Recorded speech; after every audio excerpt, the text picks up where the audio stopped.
kunin natin ito. Dahil medyo natagalan ako yung pagmimisyon ko. Napakahirap talaga eh. Yung 7 araw, tuloy-tuloy. Ito, yun ang pinakamahabang pagmimisyon ko. Dahil talagang kailangan mahuli ko yung malaking isda eh. Ito nga yung tunay na anak ni Marcos, kaya nahuli ka na ngayon. Kung hindi mo talaga alam yung mga paraan upang mahuli ang malaking isda na yan, ay talagang mahirap hulihin yan dahil tumatakbo eh. At nakalagay yan sa katawan ng isang tao. Tumatakbo, pero yung laman niya kinakain. Kinakain ng bukol. At yan, nahuli ko yan doon sa San Jose. Doon sa San Jose, Tarlac. Kaya nga yung mga espiritu na yun na nakikiusap na sa akin eh.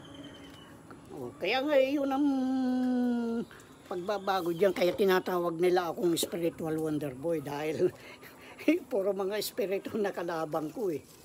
Pero ito ngayon, nakalabang ko eh, itong Marcos na, itong tunay na anak ni Marcos. Kailangan mahuli ko siya. Nung may hinukay ako, natagpuan ko yung hindi na yan makatakbo. Ngayon, itutuloy natin ito. Sino sa mga religion na makakapagpaliwanag ng bagay na ito?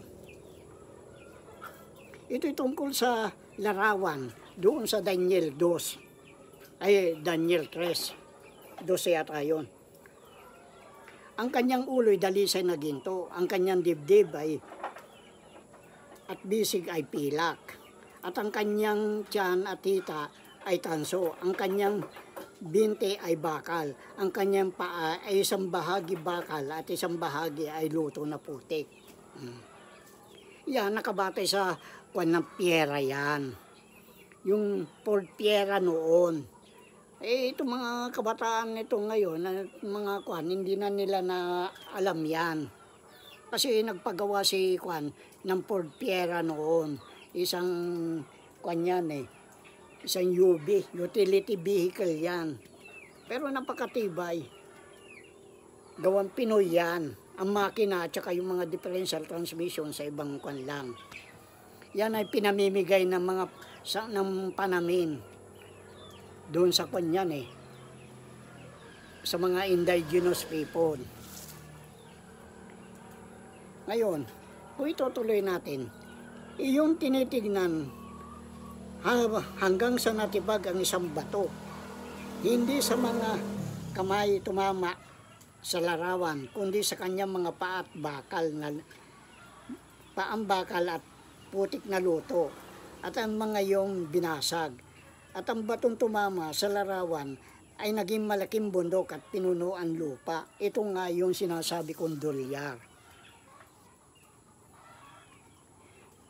Kasi saan ba nagsimula yung dolyar na yan eh? Kasi ang alam kong pagsisimula niyan noong sa dahil noong 1970 yan ng kinausap ng US government itong pero may kinalaman yung diktador diyan na Marcos, ang Saudi na magbibenta sila ng fuel pero ang gagamitin nilang pera pambili ay dollar. Hanggang sa nagsisunod na rin yung mga ibang nagtitinda ng mga langis na yan. Kaya doon nagsimula. Kaya ngayon 1970, doon ibinatay ni Marcos yung 747.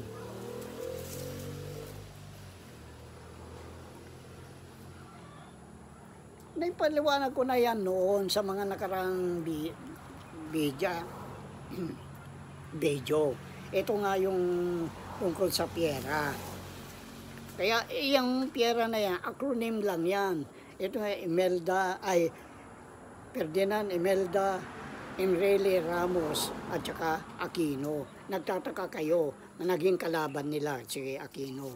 Ngayon, ang pagtama ng bato na yan doon sa paa na yari sa bakal at lutong putik ay nabasag. Kaya yan, nagkwan na yan. Bumagsak na yan.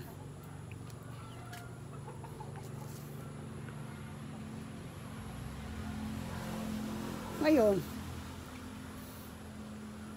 ang mga kaarawan ng mga haring yaon ay naglalagay ng Diyos, ay maglalagay ang Diyos ng isang kahariang hindi magigiba kailanman, o ang kapangyarihan man niyaon ay iiwan sa ibang bansa. Hindi, kundi pagputol-putulin at lilipulin niya lahat ng mga kahariang ito at yung lalagi magpakailanman. Kasi yung na yan, yung mga na yung kapangyarihan niyan, wala dito. Kaya nga kinawawa ng magnanakaw ng Marcos na yan, ang mga mahihirap sa bansa natin. Dahil ang kapangyarihan na yan, yung G5 at saka yung Vatican, na ginawa niyang kuta at siya nasa gitna upang mapangalagaan.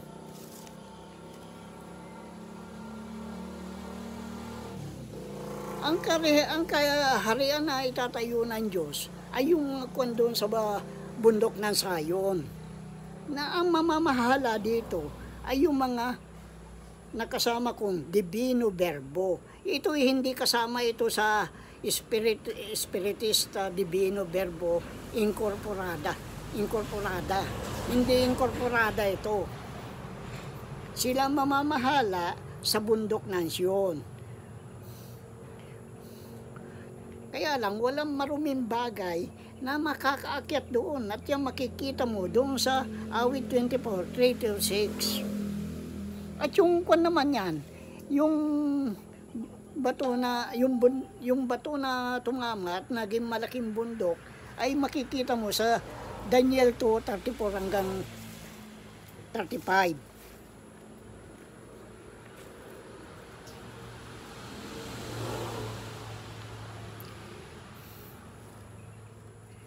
Yamang iyon nakita na ang isang bato na natibag sa bundok, nangangulugan, iisang bato yon. Iisang bato yan.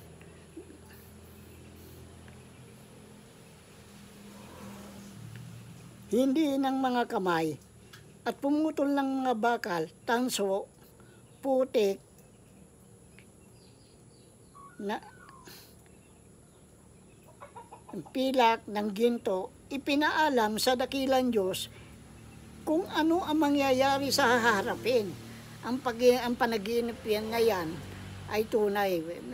Nanaginip kasi si Hari Nabucodonosor eh.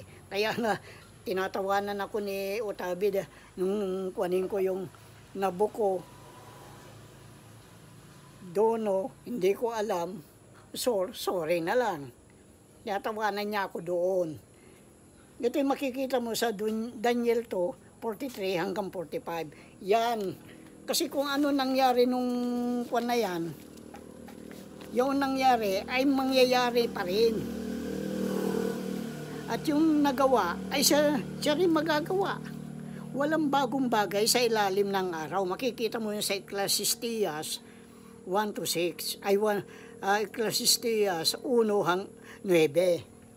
Kung ibabatay natin sa larawan ng gaya ng pagkalarawan ng Piera, o na acronym na Piera, ang bakal ay si Escudero, ang tanso ay si Martin Romualdez, ang pilak ay si Sara Duterte, ang ginto ay yung nagsalita nung 1925 na SONA. Ito yung tunay na anak ng magnanakaw na diktador. Tumama sa paa. Kaya nga, Antimano, tinira ko yan. Kasi yung paa na yan, yun yung Supreme Court.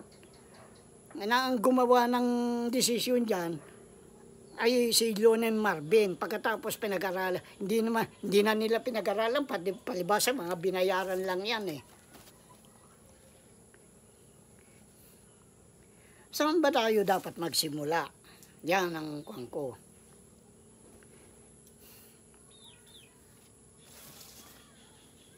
Iba yung kumandidato, iba yung tumatayong pangulo, iba yung nagsalita nung SONA, itong nakaraan.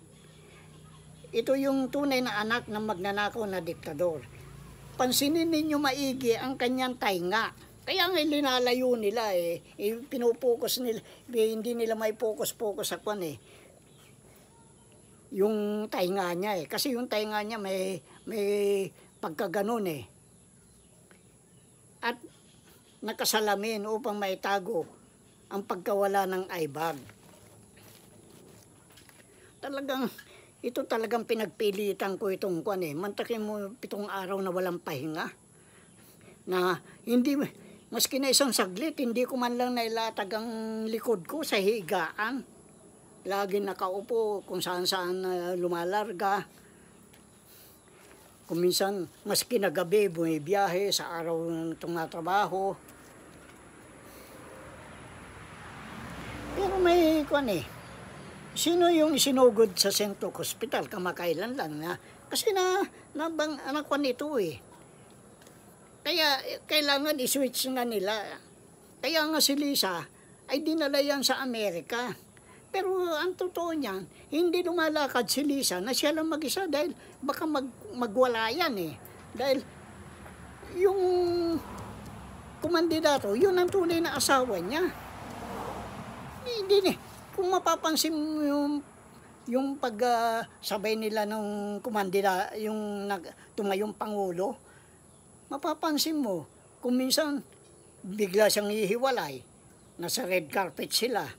Kasi talagang pinahalata niya na talagang galit siya dahil binababoy ang pangalang Araneta Ginagawa siyang adik. Anong ginawa sa kanya? Kinasuhan siya na para tuluyang makahiwalay.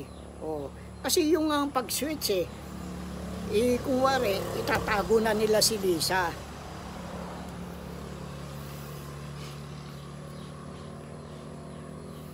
Noon ko pa sinasabi na magkakaroon ng switch.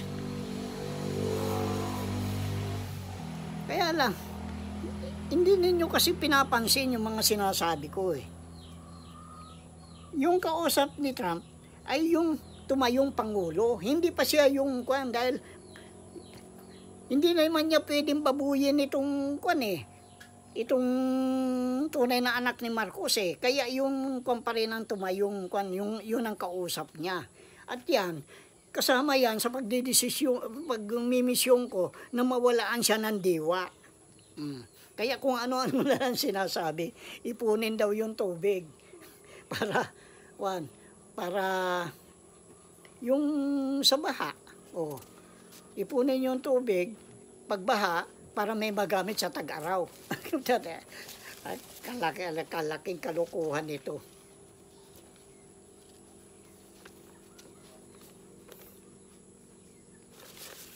Natatawa ako sa kanila Kaya kung hindi ko na-miss yun yung malaking isda, mahihirapan pa siyang lumitaw Pero yung pumipigil para makalitaw siya, ay may hinahanap ako Nakabaon sa ilalim ng lupa. Nakuha ko yun. Nung makuha ko yun, ayan, siya na yan sa SONA. Kaya hiwaga, kaya nga sinabi yung spiritual wonder po yung mga, kung minsan, yung nasa ilalim ng lupa Pag kinutkot ko yun, yung kwan. Pero ayaw ko magkutkot ng ginto, hindi ako interesado dyan.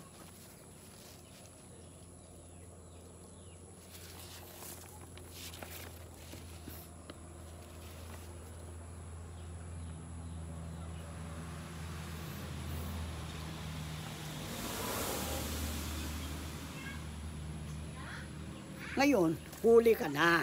Hindi ka na ngayon makatakbo. Kasi yung nasa katawan ng tao nahuli ko din Ginamot ko siya sa pamamagitan ng cellphone. Ngayon, meron akong contact sa kanya na tinatanong kung ano na nangyari. Kung tumatakbo pa yung kwan. Hindi na daw. Kaya lang, nandoon na, nasa dibdib na lang niya. Eh kung dibdib, kaya tinira ko si Lisa. Oh. Pero yung kung na yun, yung parang bukol na yun, kinakain yung laman niya, nararamdaman niya eh. Pero hindi naman masakit, kaya lang nararamdaman niya.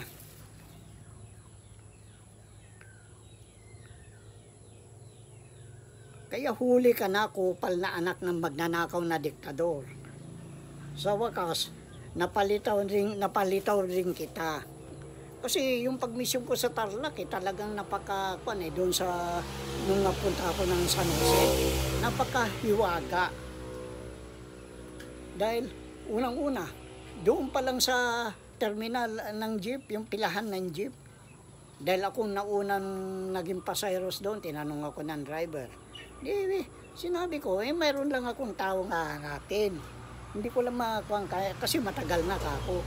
Ang bandang uli, yung mga pasaheros din, kinukulit din ako, tinatanong sinong pupuntahan ko doon, kung kuan. Pagkatapos, pati yung mga barker doon na nakakuha ng standby na nagkukan sa jeep, pilit nilang tinatanong kung anong gagawin ko doon. Sabi ko, wala kayong pakialam sa akin kung ano mang gawin ko doon. Nung pagpasok namin ng San Jose, bago pumasok doon sa munisipyo ng San Jose, nakita ko na yung pakay ko. Kaya doon ako bumaba. Ang gusto ng driver, iatid ako doon. Hindi na, dito na lang ako. Itinuro ko lang yung bahay. Yan ang pupuntahan ko, kako. Hanggang sinasabi nila, hindi ko daw alam ang pupuntahan ko, naliligaw daw ako. Wala na silang pakialam doon sa akin. Hindi ko naman pwedeng sabihin ko anong misyon ko eh. Doon sa butas na yon, may nakita akong dahon doon. Yan ang kinuha ko. At ang ipinalit ko doon sa dahon na yon, kasi ganyan lang kalaki yung butas, oh. Oh. Pero may dahon ng bugimbilya diyan. Ganyan lang. Ngayon, nung kunin ko yon, ang pinalit ko doon kasi yung itong kabuyaw na yung pang-asim, ipiniga ko doon sa puno, pagkatapos siniksik ko doon sa butas. At saka pati yung blade ng pinanghiwa ko, kinuha ko. At saka yung dalawang santol, isang malaki, isang maliit, iniwan ko doon sa baba. Ngayon, dinala ko yan doon sa Santa Ignacia. Dahil ang sabi niya sa akin nung doon, dahil may nakiusap sa akin, dahil may doon, nakita daw ako doon sa bundok, pero malaking tao daw ako. Ako daw talaga yun. Doon ko naman pinahagis yung na yun. May kasamang bato na nakuha ko doon. Kaya yung malaking bato nahuli ko yung isda, nahuli ko yung malaking isda, nahuli ko doon sa bato na yun. Kaya sabi ko nga, wala nang kawala ito. Parang lang ako, kung ano nakuha ko, dadaling ko sa isang lugar. Pagkatapos, may makukuha ko, dadaling ko naman sa isang lugar. Ganun lang. Inabot ako ng 7 araw. Kaya nga sabi ko, ang laki ng hirap ko. Maski na isang saglit, hindi man lang naidikit yung likod ko sa higaan. Ngayon,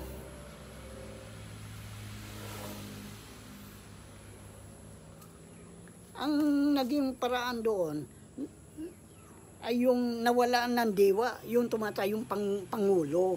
Kaya napilitan na sila mag-switch. Yan, hindi pa nakahanda yan. Yung pagmisyon ko, yan ngayon, huli na siya, hindi na siya ngayon makatakbo.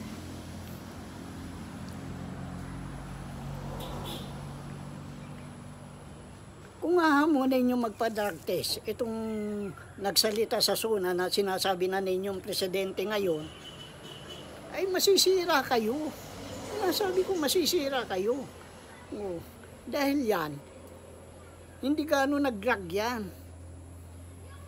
Pero siya ang sinasabi kong anti-Kristo.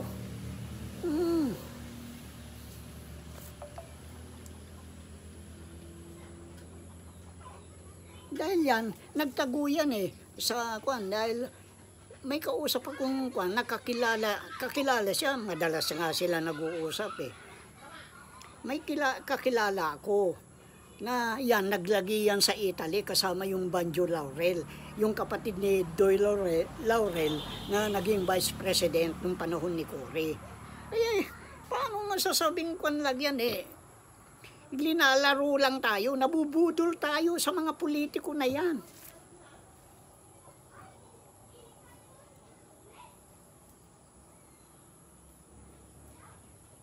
Ngayon, bago nagsalita ng SONA, itong kwan na itong kwan ng Senado, nagbutuhan.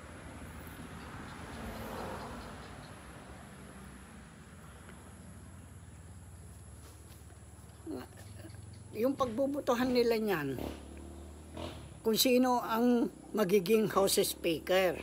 Kasi nagkaroon ng mga kwan ng congressman Ngayon, nanalo uli yan si Kwan. Nanalo uli yan si Martin Romualdez.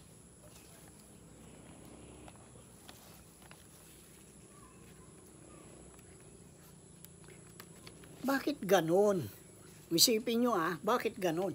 Alam na nila nagwaldas ng pera yan, pero doon pa rin sila, ginawa pa rin nilang House Speaker yan.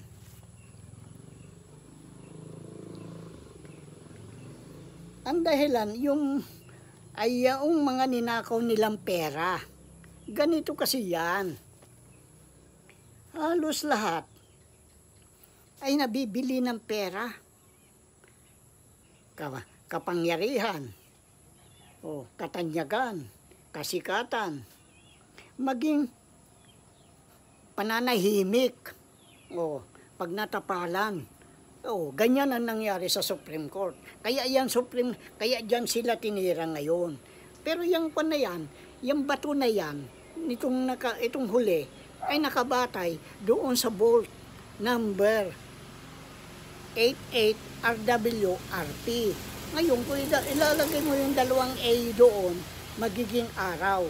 Kaya lang tatanggalin mo yung W, kaya manlabas niyan ay bato-ara yan. Yan ang tumama doon sa paa. Kaya yan ang tinira ko, si Sara at saka yung Supreme Court. At yan, tuloy-tuloy ng pagbagsak niyan.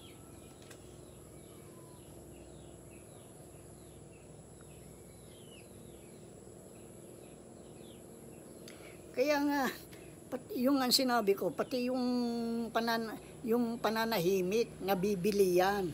Pero ang hindi lang nila mabili kung minsan, ay yung kalayaan ng tao. Kaya, natatawa na lang ako sa mga kwan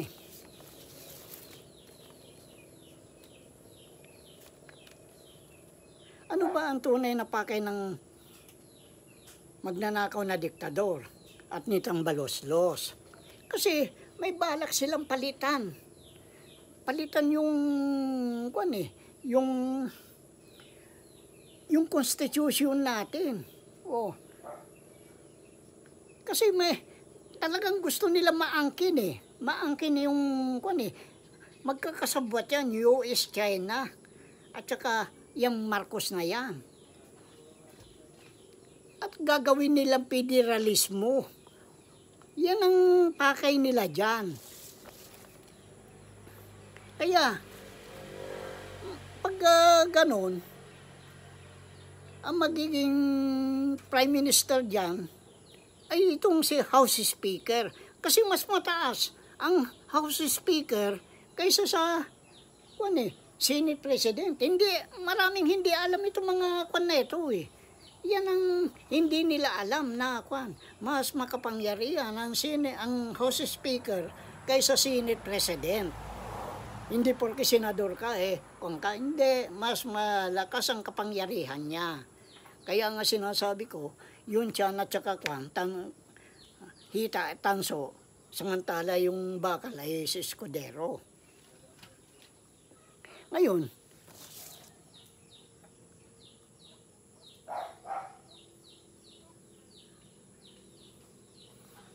paano naman ang kupal na tunay na anak ng diktador? Ang tanging nalalaman ko ay gagawin siyang hari. Yan, ngayon ang kwan. O, gagawin siyang hari. Yan ang pakay niyan. Kaya nga kailangan naihiwalay si Lisa. Dahil, hindi naman, yung kumandidato, ayaw kasi ninyong pa-DNA yan eh. Dapat siya ma-DNA yan. Yung, sabi ko nga, yung tunay na asawa ni Lisa ay yung kumandidato. Yung umupo, iba yan. Pagkatapos, isinits nila, eto na nga, yung tunay na anak ni Marcos, yan ang gusto nilang gawing hari.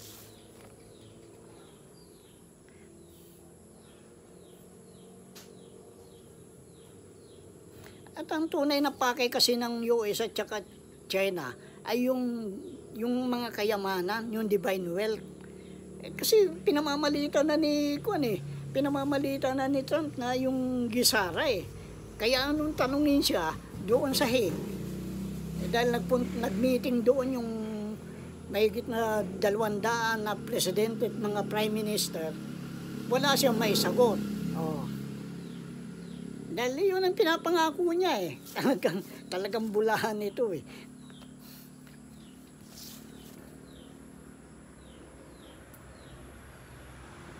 Lalo na yung deuterium. Naku, yan ang talagang pakay na pinaglalawayan nilang dalawa.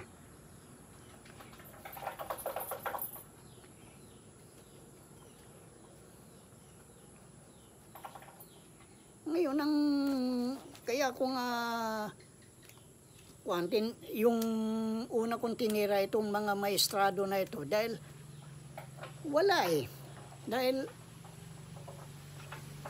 dumadaan sa kanila yung mga batas na nangyayari o executive order. Pero walang ginagawa eh. Kaya nga sinasabi ko, nagkaroon tayo ng yung constitutional crisis.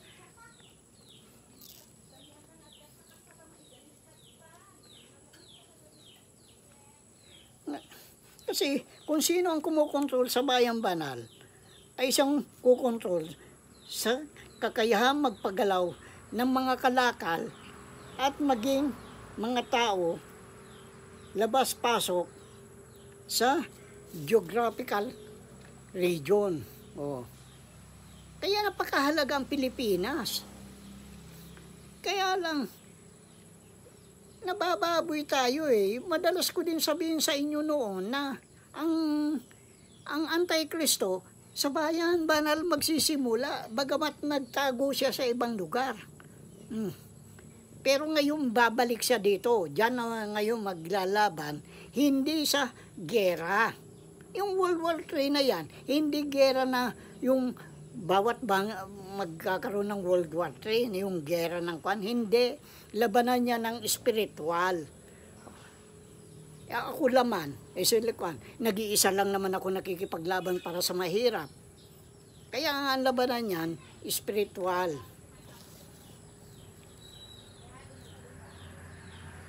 Ano ngayon yung tunay na anak na magnanakaw na diktador?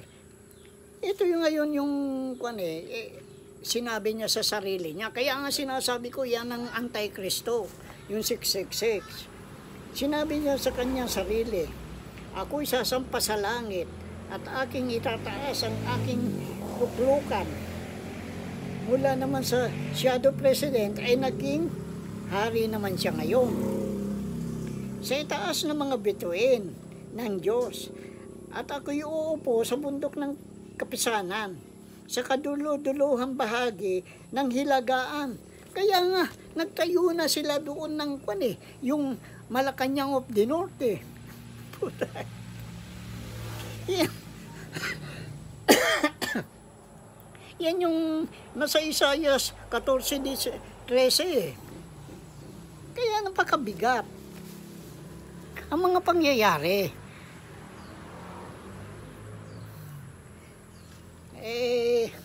Paano yan ngayon ang gagawin natin? Dapat ipa-DNA yan.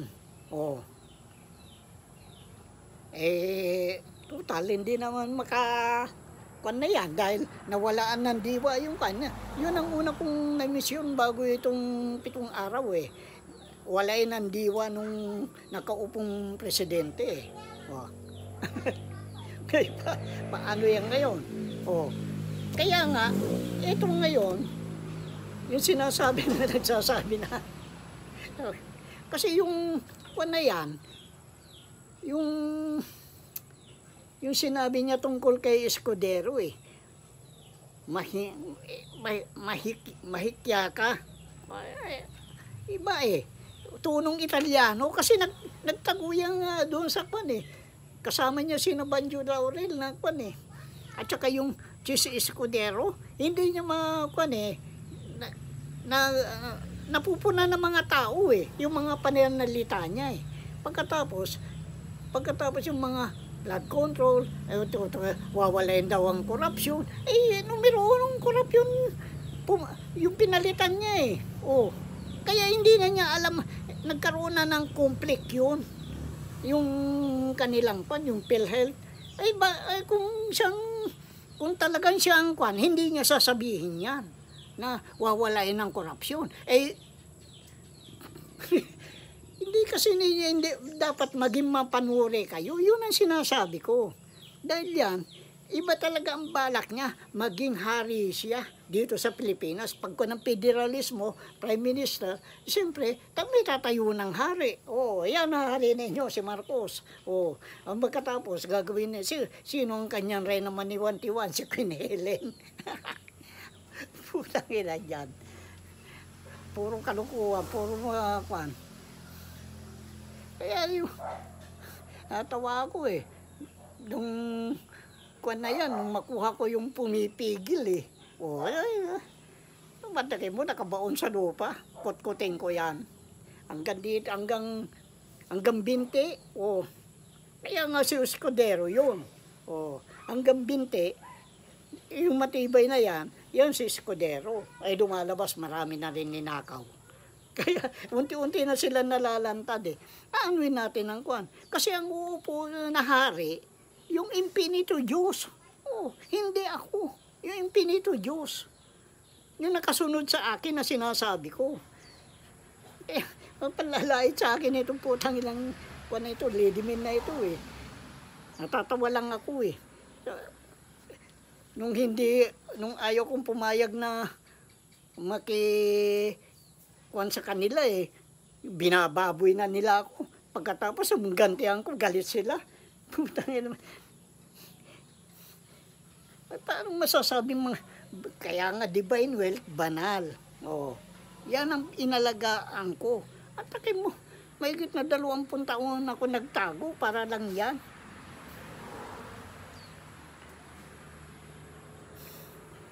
Kaya, ngayon, gusto ko na ipaliwanag yung kwan na yan.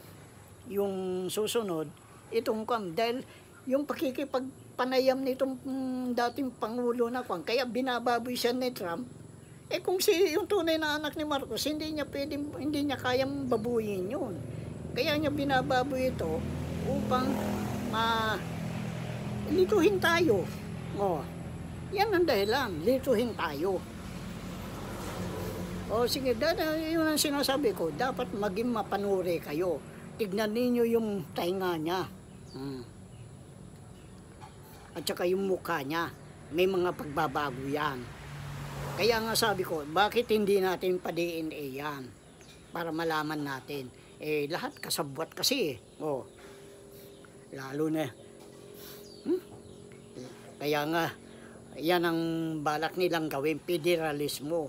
Pag federalismo, gagawin na ninyong haris yun, si Bongbong. Pero hindi obra yan. Dahil ang tunay na maghahari ay yung Infinito Diyos. Yun ang talagang Kristo. Yun ang Kristo talaga, hindi si Jesus. Si Jesus, anak ng tao yan. Kung napakinggan sana ninyo yung mga nakaraang kong video, yung mga paliwanag ko, mauunawaan ninyo na siya ay anak ng tao. Anak ni Jose, hindi ng Espiritu Santo. Maski na ko, santo pa rin eh. Sige na.